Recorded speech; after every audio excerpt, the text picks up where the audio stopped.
The ready with the readiness with which I fell into a plan of action proves that I must have been subconsciously fearing some menace, and considering possible avenues of escape for hours. From the first I felt that the unseen fumbler meant a danger not to be met or dealt with, but only to be fled from as precipitously as possible. The one thing to do was to get out of that hotel alive as quickly as I could, and through some channel other than the front stairs and lobby. It's Chapter 7 of the Call of Cthulhu Keeper's book, Chases. Hey everybody, it's me, Scott. I'm back here on my Patreon. I'm not in the center of the camera for some reason. I am talking today, I'm doing a review of the Call of Cthulhu RPG, and I am in my LARP gear. I had a bowler hat on, I think, when I did one of my other LARP gear pieces when I was doing the Call of Cthulhu book review. I can't get comfortable right now. But I got my pipe now. So anyway, so today we're doing the Call of Cthulhu RPG. I even brought up my, I actually have this. I've had it for almost a year now. The Call of Cthulhu, little figure that my wife got me. This is Cthulhu. So in case you guys didn't know, oh man, why is it not focusing in?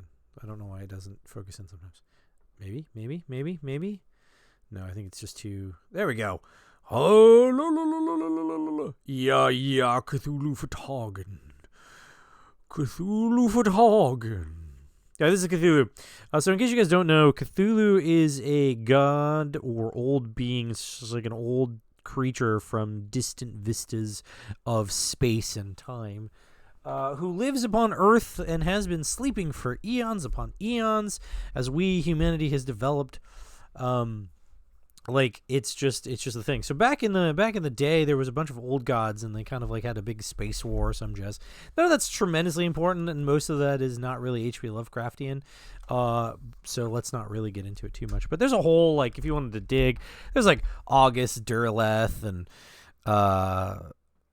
I don't know, Robert E. Howard. There's a bunch of Lovecraftian writers that sort of wrote in Lovecraftian stuff, but August Derleth is the most important because after Lovecraft died, August Derleth sort of took over and he created what's called Arkham House, and he republished all of Lovecraft's works. And that gets me into what we're talking about today. We're talking about the Call of Cthulhu RPG. Why would I be talking about all that other stuff? Because it kind of relates. So Call of Cthulhu, the RPG, this is the Keeper's Manual. There's a Investigator's Manual, an Investigator's Guide, and then there's this one. This is the Keeper's Guide, because I am a keeper of arcane lore. That's what they call the Game Master in Call of Cthulhu. But it's essentially a game system. It's one of the it's a horror RPG, and it's one of the first ones. It was created in the early 80s to be an alternative to Dungeons and Dragons. It was definitely an alternative to Dungeons and Dragons because we'll get it covered a little bit more, but basically it's the polar opposite of Dungeons and Dragons. You really don't want to get into fights in this game. You want to investigate things. You want to be social. You don't want to take on the bad guys. In fact, you don't want to fight monsters because they will probably eat you alive. But there's this is not the only horror RPG that exists out there. There are others, to be sure. There are others, to be sure. From Big Trouble in Little China, which has some Lovecraftian elements to it, by the way. At least horror, some weird horror elements to it. So, but anyway, there are others. Chill, Mothership, Quietus, 10 Candles. There's just a bunch. You could go on for a while and look at other horror games that exist. But the reason why people keep coming back to Call of Cthulhu, the reason why it's been so popular since the 80s, is because it's basically a staple in horror gaming. The reason it's that way, it's not bad. It's a really well done game. In fact, I think in 2017 it was nominated for 10 Ennies or something. It's ridiculous. This version right here, the 7th edition, was nominated for 10 Ennies in 2017, and it won some kind of award from the H.P. Lovecraft Society, the H.P. Lovecraft Historical Society or whatever, for being the number one best, most important, best thing to promote H.P. Lovecraft that was ever written. And so Sandy Peterson won some kind of award for that, and Chaosium got some kind of award. So it single-handedly has promoted the works of H.P. Lovecraft into generations and into the hands of other people. So it's not bad. Like, it's well done. But basically, like I said, it was an alternative to Dungeons and Dragons because it focused on the social aspects. It focused on investigation. It focuses on the weird, rather than like the feudal structures. Like, it doesn't really care about which society sort of takes place in. Like, it's, when you boil it down, it can basically be in any time, in any place. It primarily is written for the 1920s, but only because that's where that's the writing of H.P. Lovecraft all take place in like the 1920s. So that's kind of where its focus area is. But it can easily be translated into like the 1800s or like the modern day, really easy. And like, you know, the people say that you can't do a modern HP or a modern Call of Cthulhu game because of like cell phones and stuff, because that sort of ruins the horror. But there are absolutely ways to sort of command and control that. If you're like a keeper, you can easily just sort of like, oh, you don't have cell phone signal, or the Wi-Fi is broken or something, and like you get right back into that isolated feeling of strangeness, being sort of lost and helpless. So it translates to any kind of time frame. But they do have supplements to help with that. They've got Pulp Cthulhu, which has some like other elements to it as well, but it sort of helps with like the 1930s radio story, kind of like Dick Tracy kind of stuff. And then there's like Down Darker Trails, which is sort of focuses like the 1890s, like gunslingery type, like Wild West kind of stuff. And then you've got there was like Cthulhu by Gaslight, which focuses on like the Victorian era stuff, and those actually can be combined together, like those two books. And then you've got I can't remember what it's called, but there's essentially like a sort of modern Cthulhu Now or something like that. And then there's the spin-offs like Delta Green, which is basically like Cthulhu in like the 60s, 70s, and 80s. So like it can be it's this game like with these extra rules. So these are all sort of spin-offs of this game, but in a way. But anyway, so let's talk about what it is. What is Call of Cthulhu? Well, Call of Cthulhu is essentially it's like weird horror meets science fiction. Like, that's essentially what like the Cthulhu mythos kind of thing is. And so this game sort of focuses on playing those out in a way. So like basically it's like there's weird stuff and it's probably alien in nature. And that there are powers out there and they're super powerful and you can't deal with them. Like, there's no way you can fight them. It's definitely not Dungeons and Dragons. Like, these things are so beyond our power to comprehend that they don't even comprehend us. Like, to them, we're just like bacteria that are just growing, like fungal growths on the walls of where they sleep. Like, that's kind of what we are. So they're like uber powerful. You're not going to like really do anything. You may be able to converse with them, but like your motivations don't match their motivations, and you can't even understand their motivations. So, but they're great powers, and they're probably icky. They're probably slimy or bulbous or some other thing that like is foreign to us that we can't quite grasp or wrap our minds around, and that's sort of what those are. They're probably gelatinous, like there's things like that. They glow in the dark without some kind of luminous source, things like that. And then the other side is that there's also like these secret societies that exist that sort of know about these things, like these dark evil powers that are sort of trying to tap into these old gods and like use their strength for their own things. And they learn that information thanks to forbidden books, like these knowledge, these pieces of arcane lore that exist in books. And so like the players are all just normal people in Call of Cthulhu. Like, they're just normal people doing normal people stuff, just doing their day job, and like weird stuff happens to them because there's just weird stuff happening all around. And the players are essentially powerless in many ways, but they still have to kind of figure out what's going on so that they can try to figure out how to survive whatever they're dealing with.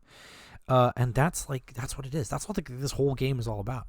So in order to simulate that, like one major aspect of like all of that, like all this stuff that's going on, like not only is it like strange and bizarre and hard to comprehend, but the more that the person understands, the whole less the reality makes sense. It's like when I read that quote or the end of like the Call of Cthulhu, where like once the narrator knew about stuff like this, the blue sky in autumn and the flowering grass, none of that made any more sense to them, and they cared not about it, like not a damn thing about it, because because it's sort of this like knowing the truths about the like what's out there in the universe just breaks your mind down. Like you can't live a normal life if you know that there are horrors out there and that like what you think reality is just an illusion.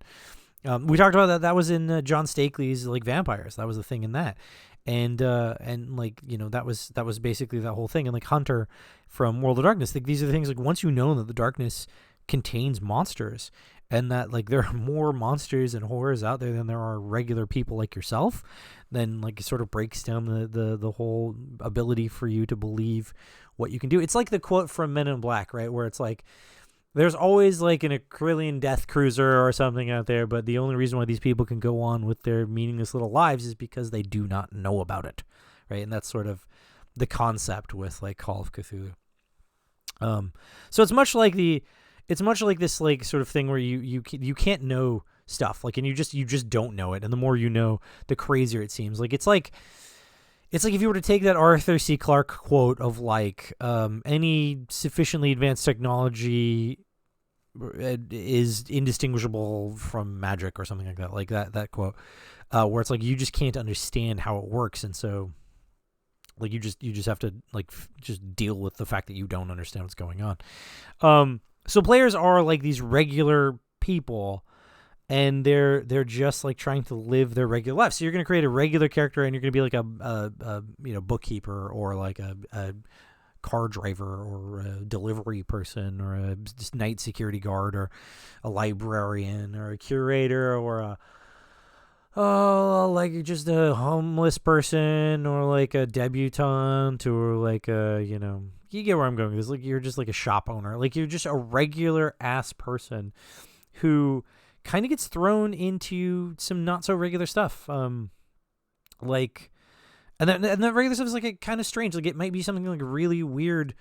Like okay, let's go with the example of like the night security guard. Let's say you're a night security guard at a museum. Like this is the most boring job you have. You just like wander around the museum at night and look at stuff. We've all seen Night at the Museum, but I'm like it's just like normal. Like nothing comes alive at night. It's just normal, boring stuff. You spend day after day. You've been doing it for like a year. You've literally encountered nothing. You just walk around every night with your flashlight, and that's it. Maybe one of the janitors leaves a light on or something, and that's all you have to deal with. I've been there. I know that that's a thing. That's how security works. And so you're doing that, and like night after night after night after night after night after night after night after night. And then one night you're like passing by the Egyptian exhibit, and you hear some like chanting coming from inside. So you open up the door, and this is like the start of the scenario. You like open up the door, and you find that you're not alone, that there's like a bunch of people wearing like strange colored robes, and they're all standing around one of the Egyptian monoliths, right? And they're like reading a book and stuff. And like this is like your job to like go deal with that, right? So you go deal with that because that's the normal thing you would do. And they don't even fight you. Like they just drop the book and run away, leaving you all by yourself in this place, and that's it. That's like the whole encounter, and you're like, what the heck? Or maybe one of them tries to stop you, and you get into like a fist fight with them, and you tackle them, and then the rest get away, and the game master's like, hey, congratulations, you managed to tackle this guy, but he slips out of your grasp, and he runs away, so you're all alone, and then you have to try to like explain to your boss like what happened. But unfortunately, and this is where it starts to get weird, like it starts to build on itself. So the game's like, okay, so there's the initial scenario, then it's going to build into the weird. And it's like, okay, cool, but like the camera footage doesn't show any of that. Like there's no security footage from that incident. Like it shows you open the door, and then it shows you just kind of like laying on the ground, like having wrestled something, but that's it. That's all you got. You got no camera footage showing any kind of cultists or anything. There's just like, or it's missing. The camera footage just isn't there. And so you now have to try to explain what's going on because your boss is like, well, there's no camera footage. The police are like, what are you talking about? We don't have anything. There's no evidence that anyone was there except for the book, right? Which is just one of the books from the library or something. And then you start to dig into it some more, and you find out that your boss, the night security boss, and like the chief of police and the curator of the museum are all part of some like normal society, like the Freemasons or something. They're all part of like a brotherhood, but then like there are other people that they meet with. And then so it just becomes like a slow burn psychological horror where you start to find out, like, are you going crazy, or did like something actually happen? Are these people actually out to get you? Is there a conspiracy? Is there some secret cult? And then the next thing you know, you finally end up like stumbling sort of across them. You read like the book, and it like opens your mind to some crazy stuff that these guys might believe in. And then you go back to the museum, like as your job, like you're told like you got to take the night off. Your boss tells you to take the night off, and you suspect that your boss is up to something, so you go check it out. And then like you go there on that night, and like sure enough, they're back again. Only like this time when you go to like interrupt them, they actually achieve whatever it was they were trying to achieve, and they open a door to like paradise as far as they're concerned. Like in Lovecraft Country, trying to open a door to like paradise, only to find out that paradise is full of like gelatinous fuzzy creatures who want nothing else to do with humanity except to eat it, right? And that's it. And that's like, this is like the weirdness of the story. And all of that time, you just like you're like all of that, like, am I going insane? Did this really happen? Did I really encounter this guy, or did I just like have like a mental breakdown? Like, this is the kind of stuff that chips away at the sanity of the character. And it's not like Dungeons and Dragons. You have health points, like you do have hit points, but unlike Dungeons and Dragons, or unlike Maximum Apocalypse, right? Those hit points, like, they exist, but they are really small, and they probably don't matter, because more than likely what you're going to end up chipping away at is actually the sanity of the character, and that works. Sanity in Call of Cthulhu works more like the traditional health points or hit points or something for traditional games. And like you find out truths, and you slowly whittle down the sanity, just down till the character gets more and more uncomfortable, till they have like a mental breakdown, because the more truths that they discover, the more likely it is that the things that they're seeing are real.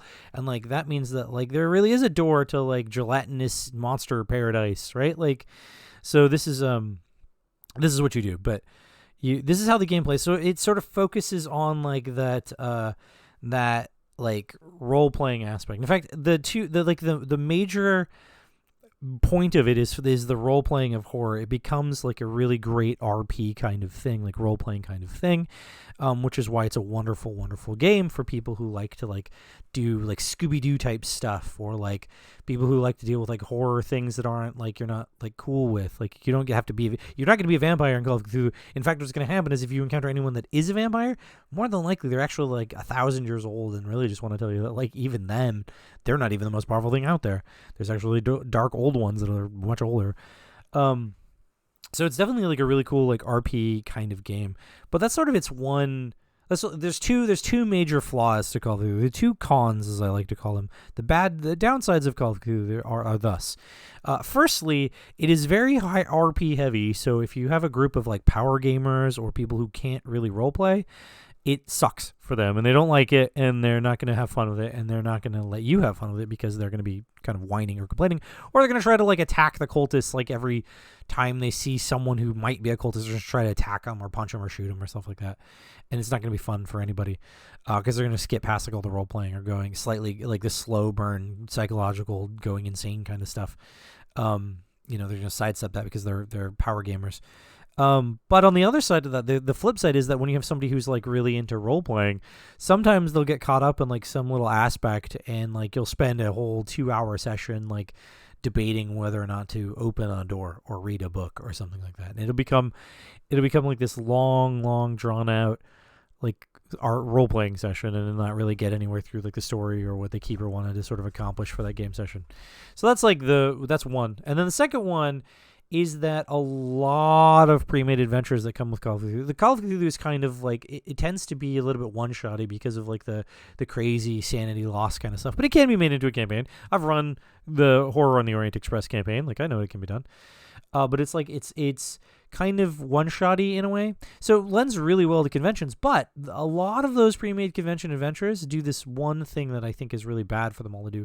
They tend to lock very pertinent information behind certain skill rolls, and so it's sort of reliant that the players will succeed in that skill roll, but it doesn't really mitigate, like, have a way for them to succeed like every time. So like there are times when like this pertinent piece of information or a spell or something that's needed to like survive is just locked away, and the players don't have any access to it. And I've encountered that a few times. In fact, when I noticed that was going on in the Horror on the Orient Express campaign, Madness on the Orient Express. This Horror on the Orient Express. Yeah. When I realized that was going on, what I did is I did this thing where like there's like points where they're supposed to go to libraries and investigate stuff, and it's like locked behind like French and Latin skill rolls. So if the characters don't have French and Latin at ridiculously high levels, there's a chance that they just don't find out the information, and they'll have to spend day after day after day after day after day after day until eventually statistically they manage to succeed. which is a lot of like boring game time where they just go back and they go again, and they try again, and they try again, and they try again. So what I did was I just went like, and I made it this thing where it was like, okay, we're gonna make it at like this certain like level of difficulty, and then each time they go and try to make a success where they do the investigation, I'm gonna lower that difficulty, and I'm gonna lower that difficulty to sort of signify that they've been making progress toward that ultimate goal of finding the information they're looking for, until inevitably it's an automatic success. So they just find what they're looking for on like the 4th day or whatever. And that's one way I've handled it, and I've handled it that way kind of at cons in the past too. But like the way that it's sort of written is it's boned, right? Like people are just absolutely boned if they can't answer it. Like a perfect one is in the Shooting Party, which is a con adventure. There's like this thing about like the spell, like there's like a way to win, essentially, like a way not to get destroyed by this evil guy's plan. And there's like a spell that players can learn and like figure out what's really going on in the background. And there's one book that's in Dutch. And so they have to like be able to like read it. Well, there's only two pre-made characters with Dutch at all. And if you don't have like the one that's super good at it, then the other person only has like a 10%, and they've got to try to, with a 10% success rate, try to read this book and understand what's going on and be able to do it. And like it's really big. Like that's like literally the only book in that particular adventure that sort of explains any of what's actually happening. And so if the players don't, like if you have a con game and you only have like 4 players and nobody picked any of the people with Dutch, like no one gets to know. And they just end up things just go weird and they all die. And then the players walk away from the table going like, what the heck was going on in that whole scenario? I don't really even understand. So that's a perfect example of what I mean by like it's being locked behind certain stuff. So we try to avoid it. And there's the Gumshoe system and the Trail of Cthulhu group. They both have like they're 2 spin-offs of the Call of Cthulhu stuff where they tried to solve that problem. And so that's like one of the major sort of problems. So there's the 2 major things, like role-playing heavy, so not great for power gamers, and then the other side is like locking information behind skill rolls. It's not really sort of great, but what it is good for is horror storytelling in general, investigatory stuff, improv things, role-playing that involves teamwork. These are all great things in Call of Cthulhu, and just the slow burn psychological thing. Like, I think I'll end with like what I think is the perfect example of a Call of Cthulhu scenario, and it's actually a Stephen King thing. If any of you are familiar with the Langoliers, I haven't actually read the Langoliers book, but I have watched the made-for-TV movie that came out many years ago that had like, what's his name? The guy who played Belky in that one show. He was in it. But anyway, that's not the point. I'll look it up sometime. But anyway, the Langoliers, like, it's a perfect example. So there's all these people on a plane, and they're just flying at night, and like they're just on a plane. They're just flying somewhere. And they all fall asleep, because it's nighttime, and they fall asleep. And the plane passes through like an aurora borealis, and they all wake up on the other side of this aurora borealis, and they're in a different universe, essentially. They have woken up. Like, they're the only people left on the plane. No one else is there. They're all alone. There's pacemakers and all kinds of other stuff just hanging out. Like, people left their personal belongings. But they're in some kind of like alternate universe that's maybe like the past that's soon going to be destroyed. In fact, it is going to be destroyed. It's slowly getting eaten up by these creatures, these weird unknown creatures called the Langoliers, who are like eating time and destroying this past world. And they're trying to figure out what's going on. And while they're doing that, one character, the one who played Belky in that other show, he was like, when he was a kid, like he was sort of told that if he like was too lazy, or if he like stay on the ball, then he would get eaten by the Langoliers. And so he knows what's going on. And so because he knows what's going on, the more he hears the sound, the chewing, munching sound of the Langoliers, he goes insane and like snaps, and he goes off on his own. He's off on his own side quest kind of thing. Like, and he's like tearing little bits of paper and like hearing the sounds of the Langoliers coming. And the more he hears, the more he knows this is all true.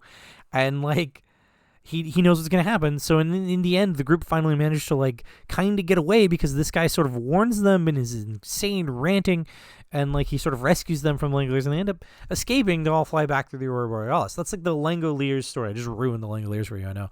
But like that's a perfect example of like a Call of Cthulhu game session. Like, it's like starts off with like everyone's normal, they're all on a plane doing normal stuff, and then they kind of fall asleep. When they wake up, they're the only ones left on the plane. The plane doesn't even have a pilot. It's running out of fuel. It's over the middle of nowhere, and they've got to figure out what's going on. And then when they land, they find out there's these weird creatures that are just eating time, and like, how the hell do you escape that, right? Like, that's a perfect Call of Cthulhu session. So That's where I'll end. This is 25 minutes long, not my longest video, but pretty long. I sort of had a feeling this might happen. But yeah, if you have never played Call of Cthulhu, like, hit me up. I'm a con GM. I work with the Cult of Chaos, and I do run Call of Cthulhu at GameStorm, and I wanted to run it at Origins, but I didn't really have time to do that. But I've run it at GameStorm many, many years. I've run it online a number of times, and so I am an experienced keeper of lore, despite the fact that Call of Cthulhu is actually not one of the games I've played the longest. Like, in comparison to like Shadowrun and stuff, it's way not on my list. It's only been like 5 or 6 years I've been playing Call of Cthulhu, but I am a con GM. I have some con only adventures, like actually they're right over there now. Right over there when I reorganize my office. I have a bunch of like con only scenarios, so hit me up. We can probably run a Call of Cthulhu game sometime. I've got a few friends who would do it with us, so that's it. That's where I'll leave you guys today. And I won't leave this video like recording way too long like it did for the one with the Call of Cthulhu like book review. So that's it. I'll see you all later. Like I said, hit me up if you want to hear about it. So bye.